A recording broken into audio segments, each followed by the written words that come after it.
Hello student, कैसे हो आप सब। मैं आशुतोष स्वागत करता हूं आपके अपने यूट्यूब चैनल एजुकेशन पथ पर। स्टूडेंट, आज हम इस वीडियो में परमाणु की संरचना यानी कि स्ट्रक्चर ऑफ एटम और डाल्टन का परमाणुवाद यानी कि डाल्टन एटॉमिक थियरी को डिटेल से डिस्कस करने वाले हैं।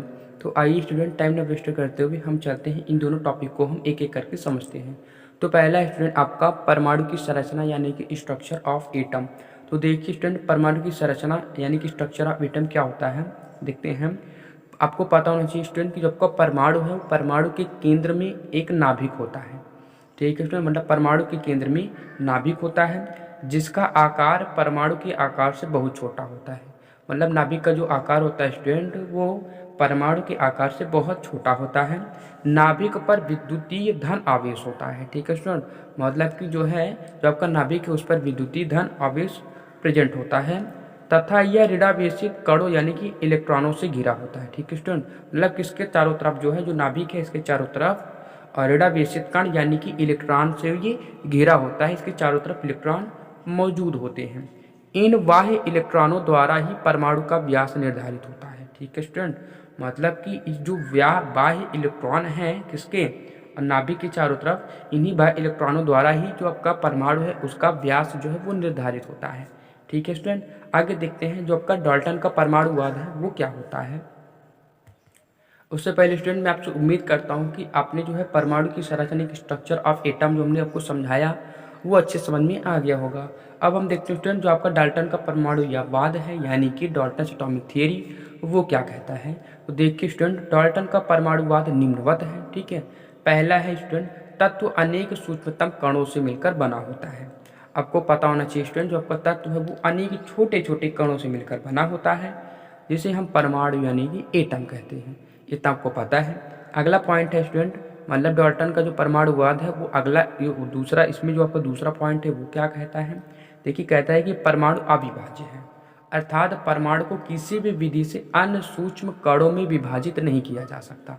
ठीक है स्टूडेंट, मतलब कि जो आपका परमाणु है वो अविभाज्य कण है, मतलब कि वो इतना छोटा कण है, इतना छोटा कण है कि उसे आप किसी भी विधि से आप और अधिक छोटा नहीं कर सकते।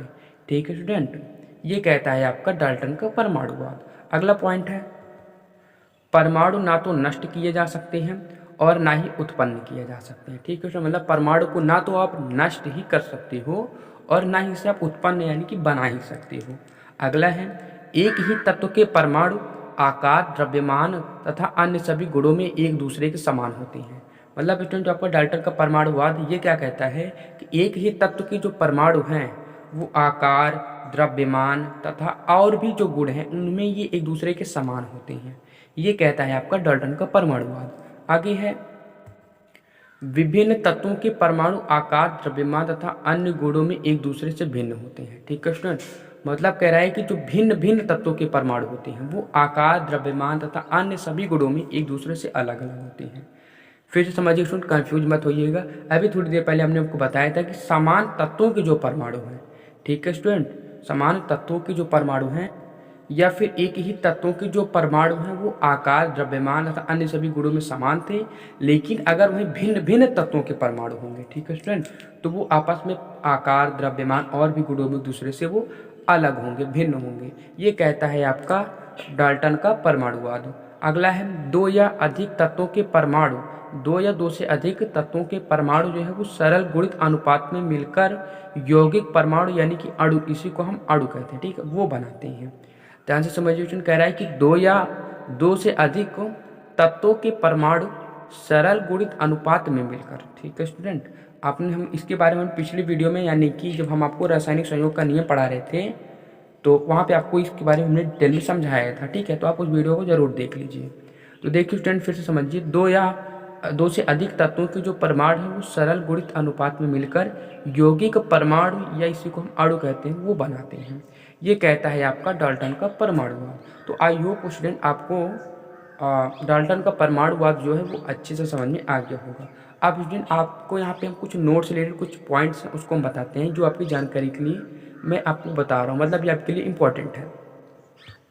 नोट है स्टूडेंट, डाल्टन के परमाणुवाद के अनुसार, ठीक है, किसी भी तत्व का वह छोटा सा छोटा अविभाज्य कण जो उसकी रासायनिक अपक्रिया में भाग ले सकता है परमाणु कहलाता है। ठीक है स्टूडेंट, मतलब डाल्टन का परमाणुवाद क्या कहता है कि किसी भी तत्व का वह छोटा से छोटा कण या वह छोटा से छोटा अविभाज्य कण जो उसकी रासायनिक अपक्रिया में भाग ले सकता है परमाणु कहलाता है।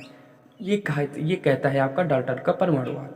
अगला पॉइंट है स्टूडेंट, जो परमाणु है वो यानी कि परमाणु को इंग्लिश में हम एटम कहते हैं। ठीक है, तो ये ग्रीक भाषा की शब्द यानी कि एटोमियो से उत्पन्न हुआ है। ये ग्रीक भाषा एक भाषा होती है, आपकी हिंदी है, इंग्लिश है, पंजाबी है, ये सब आपकी भाषाएं हैं।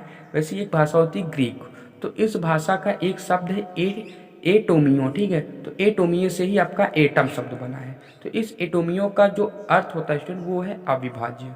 मतलब जो एटम शब्द आपका पढ़ा यानी परमाणु, वो आपकी ग्रीक भाषा की एटोमियो से मिलकर बना है, मतलब एटोमियो से उत्पन्न हुआ है। तो आई होप स्टूडेंट आपको और डाल्टन का परमाणुवाद अच्छे समझ में आ गया होगा। जो आपको परमाणु की संरचना थी वो भी अच्छे समझ में आ गया होगा। अब स्टूडेंट अगर आपको हमारी वीडियो से नॉलेज मिला है तो स्टूडेंट प्लीज़ आप हमारी वीडियो को लाइक करिए, हमारे चैनल को सब्सक्राइब करिए और वीडियो को अपने दोस्तों को ज़्यादा से ज़्यादा शेयर करिए ताकि वो भी इस वीडियो को देख के अपनी पढ़ाई को कंटिन्यू रख सकें। तब तक के लिए बाय स्टूडेंट, मिलते हैं नेक्स्ट वीडियो में नए टॉपिक के साथ।